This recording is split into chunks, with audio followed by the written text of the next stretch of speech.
Last week, it was revealed that a 37-year-old Yemeni man had been detained at Guantanamo Bay for 13 years over a case of mistaken identity. The mistake was discovered after a single person bothered to do their job.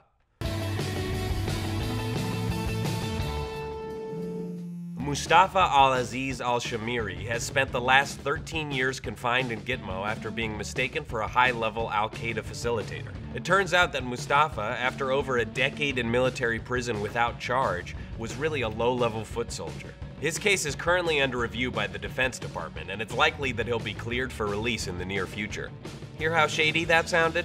Out of the 107 current detainees at Guantanamo, 48 have been cleared for release but aren't allowed to leave because their home countries, like Yemen, are considered too unstable to accept them. It's kind of like being told that your parents are fighting at home, so you have to wait at a federal terrorist prison.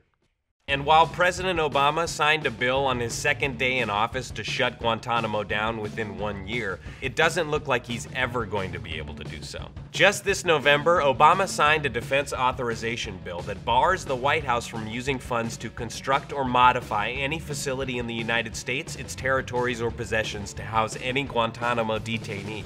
That's like Obama throwing a kegger but not allowing guests to call an Uber. So without the ability to transfer any of the prisoners to American soil, Obama's last option is to transfer eligible detainees to other foreign countries or to prosecute those that can be prosecuted. The benefit to prosecuting the detainees is that it may be easier to strike plea deals than in military tribunals, and civilian courts are allowed to permit time already served toward their sentence, like the saddest punch card ever.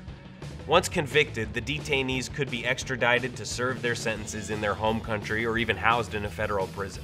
But this still brings up issues like how the proposals for plea deals would be possible on the new ban on bringing detainees into the U.S. But that's not to say that Obama hasn't made any progress. Since his time in office, he's been able to reduce the number of Gitmo detainees from 242 when he first came into office to its current 107.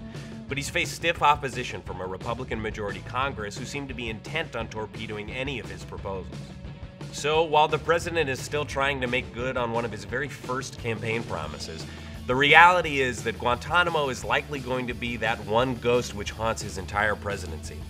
And in the meantime, Gitmo prisoners are going to stay in their legal limbo, which is not the fun Cuban beach activity that it should be. Hey, thanks for watching The Daily Desk. If you like what you saw, click to subscribe, comment below, share the link with a friend or an enemy. I don't care.